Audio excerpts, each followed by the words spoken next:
Welcome students, myself Professor Vikrant Palaksha welcome you all in my YouTube channel Professor Vikrant Palaksha's Education Hub. Today we are going to learn the unit number 2 checking, vouching and audit report of TY BCom auditing syllabus. For this unit, in the last lecture we have seen how to vouch the various fixed asset, how the valuation as well as verification is done in relation to the various fixed assets. Now in today's lecture we are going to discuss how the verification as well as valuation is done in relation to the current asset as well as the fictitious asset. मागच्या लेक्चरमध्ये आपण बघितलं होतं की कशा प्रकारे fix असेटचं verification valuation केलं जात असतं. आजच्या या व्हिडिओ लेक्चरमध्ये आपण बघणार आहोत की कशा प्रकारे करंट असेट्स आणि फिक्टिशियस असेट यांचं व्हेरिफिकेशन आणि व्हॅल्युएशन केलं जाणार आहे. So let's begin. So first of all now we are going to discuss how the verification and valuation is done in relation to the current assets.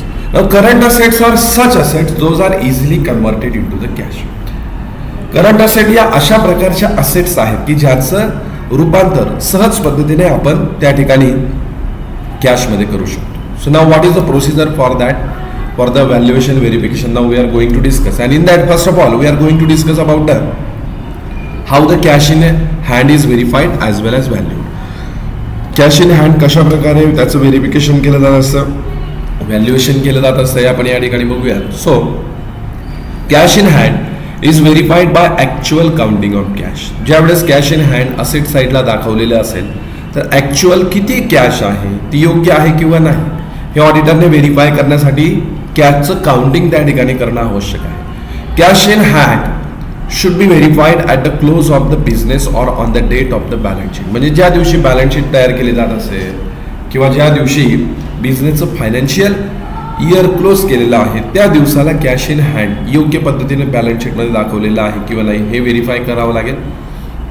Counting of cash must be done in the presence of cashier. जो कोणी cashier असेल त्या कॅशियरच्या समक्ष त्या ठिकाणी ऑडिटरने कॅशचं counting हे करायचं आहे. If physically verification of cash is not feasible for an auditor due to branch located abroad or in remote area, the auditor should ask the cashier to deposit all his cash in hand in bank account on the last day. जर ऑडिटरला कॅशचे verification physically करता येणं शक्य होत नसेल, का शक्य होत नसेल की ज्या बिझनेसच्या ब्रांचेस आहेत त्या बिझनेसच्या ब्रांचेसमध्ये जर कॅश त्या ठिकाणी असेल तर प्रत्येक ब्रांचला व्हिजिट करून त्या ठिकाणची कॅश काउंट करणं ऑडिटरसाठी शक्य नसेल. मग अशा वेळेस ऑडिटरने काय करायचं आहे, कॅशियरला सांगून जी काही कॅश आहे ती बँक अकाउंटमध्ये डिपॉझिट करायला सांगायची आणि त्यानंतर त्याचं काउंटिंग ऑडिटरने त्या ठिकाणी करायचं आहे. Okay. It is the primary duty of an auditor to verify the cash in hand. In case of non verification the auditor will be held responsible for breach of his duty. Cash verify करणं ऑडिटरची primary duty आहे आणि ते करण्यात जर auditor fail ठरलेला असेल तर संपूर्ण जबाबदारी ऑडिटरची त्या ठिकाणी असेल.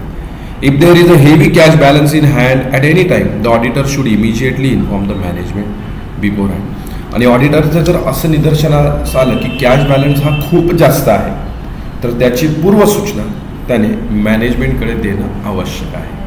If the cashier is made accountable for payment to employees or others, the auditor should carefully verify the same.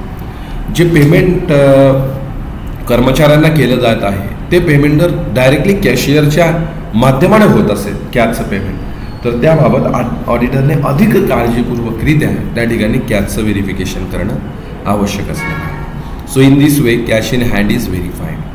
The next one that is the cash at bank. The auditor should prepare bank reconciliation of account as on date.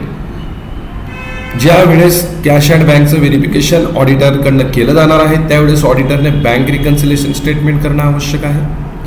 With the help of it the auditor will clearly come to know the status about the cheque issued but not yet presented in the bank and cheques deposited in the bank but not yet clear. Bank रिकन्सिलेशनच्या माध्यमाने ऑडिटरच्या लक्षात येतं की कुठले check बँकमध्ये clear झालेले आहे, चेकचं स्टेटस काय आहे. त्याच प्रकारे जे चेक इश्यू केलेले आहेत पण बँकेची प्रेझेंट केलेलं नाही या सर्व चेकचं स्टेटस बँक रिकन्सिलेशन च्या माध्यमाने ऑडिटरला लक्षात येतं आणि त्यामुळे ऑडिटरने कॅश ॲट बँक व्हेरीफाय करण्यासाठी रिकन्सिलेशन स्टेटमेंट तयार करणं आवश्यक आहे. There are many kinds of frauds which are detectable through preparation of bank reconciliation of account. आणि जर त्या ठिकाणी ऑडिटरने योग्य पद्धतीने बँक रिकन्सिलेशन स्टेटमेंट तयार केलं तर नक्कीच ऑडिटरला जे काही फ्रॉड असतील ते फ्रॉड त्या ठिकाणी कॅचअप करता येते. Then the auditor should obtain different certificates from banks for different types of accounts like current account, fixed deposit account, savings account, overdraft account or cash credit account.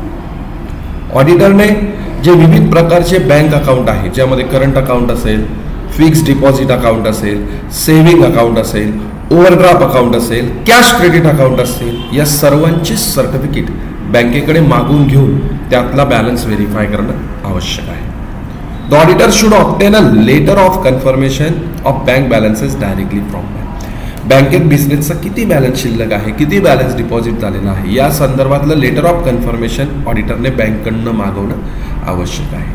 The auditor should compare the bank balance as per the bank book and the passbook. जो काही बँकमध्ये bank अकाउंटला balance शिल्लक असेल तो bank बुकच्या माध्यमाने आणि पासबुकच्या माध्यमाने ऑडिटरने व्हेरीफाय करणं आवश्यक आहे. So in this way if payments are deposited in foreign banks under exchange control regulation it should be verified by the auditor.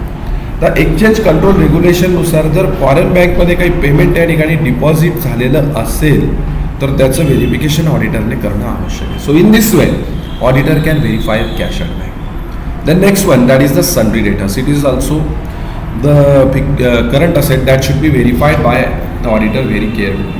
ही सुद्धा एक महत्त्वाची करंट असेट आहे की जी काळजीपूर्वकरित्या ऑडिटरने व्हेरीफाय करणं हे अत्यंत आवश्यक आहे. The auditor is concern with the obtaining sufficient audit evidence to corroborate the management's assertion regarding the following.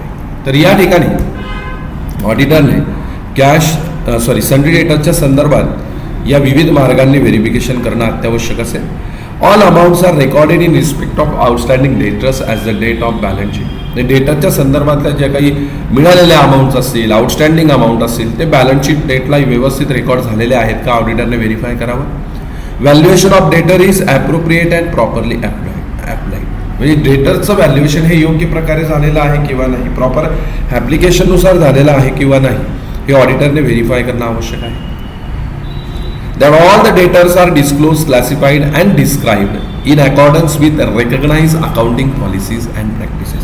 ज्या रिकग्नाइज अकाउंटिंग पॉलिसीज आहेत, प्रॅक्टिसेस आहेत त्याच्यानुसार डेटर्सच्या व्हॅल्युएशन संदर्भातली सर्व माहिती डिस्क्राईब केलेली आहे, डिस्क्लोज केलेली आहे, त्या प्रकारे क्लासिफाय सुद्धा केलेली आहे किंवा नाही हे ऑडिटरने बघणं आवश्यक आहे. Debtors ledger should be supported by sales ledger. डेटरचे जे लेजर असेल ते सेल्स लेजरशी मिळतं जुळतं आहे किंवा नाही हे ऑडिटरने व्हेरीफाय करणं आवश्यक आहे. Auditor should obtain list of book debts, bad debts, written off and for provision for doubtful debts. Doubtful डेटच्या प्रोव्हिजन, बॅड डेटच्या प्रोव्हिजन किंवा बॅड डेट जे रिटर्न ऑफ केलेले आहेत ते व्यवस्थित प्रकारे आहेत किंवा नाही याचं व्हेरिफिकेशन करणं ऑडिटरने आवश्यक असणार आहे. Sundry debtors should be valued at realisable value. आणि जी रिलायझेबल व्हॅल्यू आहे त्या व्हॅल्यूला सन्ड्री डेटर्स बॅलन्स शीटला दाखवलेले आहेत किंवा नाही याचं व्हेरिफिकेशन करणं ऑडिटरने आवश्यक असेल. Confirmation of balances shows that valuation of debtors is correct. त्याचप्रकारे डेटरच्या अकाउंटला किती बॅलन्स शिल्लक आहे याचं कन्फर्मेशन सरळ ऑडिटरने डेटर्स बरोबर करस्पॉन्डन्स करून करायचं आहे आणि जर त्या प्रकारे त्याचं व्हॅल्युएशन केलेलं असेल तर ते योग्य आहे असं ऑडिटर त्या ठिकाणी म्हणू शकतो. So in this way the sundry debtors are verified. So this is the verification about the current asset. Now we are going to discuss about the verification and valuation of fictitious asset. Fictitious assets are those assets we can't see, we can't touch, but those are existed in the business organization. Fictitious asset म्हणजे काय? आभासी asset जे आपण बघू शकत नाही, ज्याला आपण टच करू शकत नाही, परंतु त्यांचं अस्तित्व बिझनेसमध्ये आहे. So now how these assets are verified as well as valued. So in that first of all there is a preliminary expenses. Preliminary expenses are incurred at the time of formation and commencement of company. कंपनीची सुरुवात ज्यावेळेस नव्याने झालेली असेल त्यावेळेस जो खर्च कंपनीला करावा लागतो त्या सर्व खर्चाला आपण प्रिलिमिनरी एक्सपेन्सेस असं म्हणतो. These expenses are of capital nature and include stamp duties, registration fees, cost of printing, legal costs, etc. Preliminary expenses हे कॅपिटल प्रकारचे एक्सपेन्सेस आहेत, ज्यामध्ये stamp duty, registration fee, cost of printing, legal cost या सर्वांचा समावेश होतो. The expenses are shown in the balance sheet. हे सर्व एक्सपेन्सेस आपण बॅलन्स शीटच्या असेट साईडला दाखवतो. These expenses are written off during a span of time of 3 to 10 years. आणि 3 ते 10 वर्षाच्या कालावधीमध्ये हे सर्व प्रिलिमिनरी एक्सपेन्सेस राईट ऑफ केले जातात. The auditor should verify that unwritten amount is shown in the balance sheet. जे एक्सपेन्सेस अनरिटन आहेत म्हणजे जे रिटर्न ऑफ केलेले नाही तीच अमाऊंट बॅलन्स शीटला दाखवली आहे किंवा नाही याची खात्री ऑडिटरने करणं आवश्यक आहे. त्यानंतर पुढचा जो फिक्टिशियस असेट आहे that is the discount on issue of shares and debentures. The auditor should see that the discount on issue of shares or debentures should be return of as early as possible and the balance amount should be shown in the balance sheet. यामध्ये ऑडिटरने काय करायचं आहे की जे काही discount on issue of शेअरची जी amount आहे ती व्यवस्थित प्रकारे रिटर्न ऑफ केलेली आहे किंवा नाही, आणि जी अमाऊंट अनरिटर्न असेल म्हणजे जो बॅलन्स शिल्लक असेल तो बॅलन्स शीटला दाखवलेला आहे किंवा नाही हे ऑडिटरने तपासून बघायचं आहे. The next one that is the verification and valuation of liabilities. आता आपण बघितलं की कशा प्रकारे असेट्स व्हेरीफाय केल्या गेल्या. त्यामध्ये आपण बघितलं how fix assets are verified, how current assets are verified, and now how fictitious assets are verified. Now we are going to discuss how the verification and valuation done in terms of the liabilities. आता कशा प्रकारे लायबिलिटीजचं verification valuation हे केलं जाणार हे आपण बघूयात. So in that first of all trade creditors. Auditor should collect schedule of creditors and that should tally with the ledger balances. क्रेडिटरचं व्हेरिफिकेशन करताना ऑडिटरने सर्वात अगोदर क्रेडिटरचं शेड्यूल त्या ठिकाणी कलेक्ट करायचं आहे आणि क्रेडिटरचं लेजर बॅलन्सेसमधले बॅलन्स आणि शेड्यूल हे ऑडिटरने कम्पेअर करून बघायचं आहे. Purchase ledger should be check and verified with purchase register, purchase invoices and debit notes. आता क्रेडिटरच्या संदर्भातले जे काही परचेस लेजर असेल ते ऑडिटरने व्हेरीफाय करून परचेस रजिस्टर, परचेस इनवॉइसेस आणि डेबिट नोट ऑडिटरने चेक करायचे आहेत. Auditor should verify the discount received or receivable from creditors. क्रेडिटर्सकडनं किती डिस्काउंट मिळालेला आहे हे सुद्धा ऑडिटरने त्या ठिकाणी व्हेरीफाय करणं अत्यंत आवश्यक आहे. Then auditor should minutely check the purchase of first month and last month of financial year to avoid any possibility of booking purchases of current year to next year or last year purchases to current financial year. म्हणजे current financial इयरमध्ये गेल्या वर्षाचे purchases किंवा current financial इयरचे purchases पुढच्या वर्षामध्ये mix up झालेले आहेत किंवा नाही यासाठी ऑडिटरने त्या ठिकाणी परचेस रजिस्टर चेक करणं आवश्यक आहे. Auditor should pay special attention on any unpaid amount stands in ledger of creditor. तर क्रेडिटरच्या लेजरमध्ये काही अनपेड अमाऊंट बऱ्याच कालावधीपासून शिल्लक आहे किंवा नाही याचं व्हेरिफिकेशन ऑडिटरने काळजीपूर्वकरित्या करणं अत्यंत आवश्यक आहे.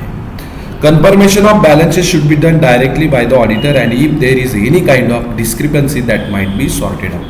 ऑडिटरने सर्व लेजर बॅलन्सेस जे क्रेडिटरचे आहेत ते फिजिकली त्या ठिकाणी करस्पॉन्डन्स करून व्हेरीफाय करायचे आहेत आणि त्यामध्ये जर ऑडिटरला काही डिस्क्रिपन्सी आढळून आली तर त्याविषयी अधिक चौकशी ऑडिटरने करणं आवश्यक आहे. Auditor should carefully study the hire purchase agreement to verify the purchase made on the basis of hire purchase. Hire परचेसवर जे काही क्रेडिटर्स त्या ठिकाणी परचेस झालेले असतील तर त्या संदर्भातलं ॲग्रीमेंट ऑडिटरने चेक करणं अत्यंत आवश्यक आहे. The next one is loans. In relation to the loans, the auditor should verify the amount of loan, type of loan, rate of interest and repayment. लोनचं व्हेरिफिकेशन करताना लोनची अमाऊंट किती आहे, ते कुठल्या प्रकारचं लोन आहे, त्यावर किती इंटरेस्ट पे करायचा आहे आणि रिपेमेंटचे टर्म्स अँड कंडिशन काय हे ऑडिटरने व्हेरीफाय करायचं आहे.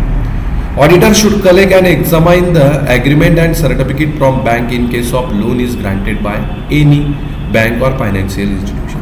ज्या फायनान्शियल इन्स्टिट्यूशनकडनं किंवा बँकेकडनं लोन घेतलेला असेल त्या संदर्भातला ॲग्रीमेंट ऑडिटरने कलेक्ट करून व्हेरीफाय करणं आवश्यक आहे. Auditor should obtain balance confirmation from party from whom loan is accepted by the organisation other than bank. बँकेव्यतिरिक्त जर इतर कुठल्या पार्टीकडनं लोन घेतलेलं असेल तर त्या संदर्भातलं कन्फर्मेशन त्या पार्टीकडनं घेणं ऑडिटरने आवश्यक आहे. Interest calculation should be duly check by the auditor according to the agreement. ॲग्रीमेंटमध्ये इंटरेस्ट रेटच्या संदर्भातल्या ज्या काही टर्म्स आहे कंडिशन आहेत त्या टर्म्स अँड कंडिशनलाच अनुसरून इंटरेस्ट कॅल्क्युलेट केलेला आहे किंवा नाही हे ऑडिटरने त्या ठिकाणी व्हेरीफाय करणं आवश्यक असणार आहे. Amount of interest due but not paid during the current financial year should be duly accounted for in books of accounts and should be shown as current liability. म्हणजे जी अनपेड अमाऊंट आहे इंटरेस्टची म्हणजे त्याला आपण म्हणतो ॲक्युरेट इंटरेस्ट, ती amount व्यवस्थित प्रकारे balance शीटच्या लायबिलिटी साईडला करंट लायबिलिटी अंतर्गत दाखवलेली आहे किंवा नाही हे ऑडिटरने व्हेरीफाय करणं आवश्यक आहे. In case of company, the auditor examines the borrowing power, register of charges and created charge should be registered with registrar of companies. कंपनीच्या संदर्भात कंपनीची बॉरोविंग पॉवर किती आहे त्याचे रजिस्टर्ड चार्जेस रजिस्टर ऑफ कंपनीजकडे सबमिट झालेले की आहेत किंवा नाही याचं व्हेरिफिकेशन करणं ऑडिटरने आवश्यक आहे. So in this way loans are verified. Then capital. In relation to the capital, in case of first audit, memorandum of association and article of association should be examined to know the maximum authorized capital. Maximum authorized capital किती आहे हे verify करण्यासाठी ऑडिटरने memorandum of association आणि article of association check करणं आवश्यक आहे. To verify the classes, number of shares issued, amount due on calls, amount received and pending amount of calls, the auditor should examine the minute book, cash book and bank book. किती प्रकारचे share आहेत, किती shares issue केलेले आहेत, शेअरवर्स किती call त्या ठिकाणी मागवले होते, त्यापैकी किती अमाऊंट रिसिव्ह झाली, किती अमाऊंट पेंडिंग आहे याचं सर्व व्हेरिफिकेशन करण्यासाठी कंपनीचं मिनिट बुक, कॅश बुक आणि बँक बुक व्हेरीफाय करणं आवश्यक असणार आहे. Examining of vendor agreement if shares are allotted to vendors. वेंडर्सला जर काही शेअर अलॉट केलेले असेल तर त्यासाठी वेंडर ॲग्रीमेंट व्हेरीफाय करणं आवश्यक आहे. Any addition in capital by fresh issue should be according to section 61, 64 and 66 of the Companies Act 1956. जर फ्रेश इश्यू शेअर्सचे त्या ठिकाणी इश्यू केलेले असतील तर ते सर्व सेक्शन 61, 64 आणि 66 नुसार आहेत किंवा नाहीत हे ऑडिटरने व्हेरीफाय करणं आवश्यक आहे. Authorise capital to be shown separately in the balance sheet. Balance शीटला ऑथराइज कॅपिटलची अमाऊंट सेपरेटली दाखवलेली आहे किंवा नाही हे ऑडिटरने व्हेरीफाय करणं आवश्यक आहे. Issued and subscribed capital should be shown separately according to each class of share. प्रत्येक शेअरच्या प्रकारानुसार इश्यूड आणि सबस्क्राईब कॅपिटल वेगवेगळ्या प्रकारे दाखवलं आहे, सेपरेटली दाखवलं आहे की हे नाही हे ऑडिटरने व्हेरीफाय करायचं आहे. Shares allotted of each class as bonus shares along with source of issue. Bonus शेअर्सचा अलॉटमेंट व्यवस्थित झालेला आहे किंवा नाही याचं सुद्धा व्हेरिफिकेशन ऑडिटरने करायचं आहे. So in this way auditor has to verify the capital. So this is the verification and valuation of the liability. So in this today's videos, dear students, we discuss about how the verification and valuation is done for the current assets, how the verification and valuation is done for the fictitious assets, and now how the verification and valuation is done in relation to the liabilities. आजच्या या व्हिडिओमध्ये आपण बघितलं की कशा प्रकारे current assets आणि fictitious असेट्सचं verification आणि लायबिलिटीजचं व्हेरिफिकेशन आणि व्हॅल्युएशन केलं जातं. त्याच प्रकारे कशा प्रकारे लायबिलिटीजचं व्हेरिफिकेशन आणि व्हॅल्युएशन हे केलं जात असतं. Okay. So now the next point, only the one point is left from this unit, that is about the audit report that we will discuss in next video. So till now, take care and goodbye, and it is request to you kindly subscribe my YouTube channel by pressing the subscribe icon button as well as press on the notification button for more videos like this. Thank you all of you.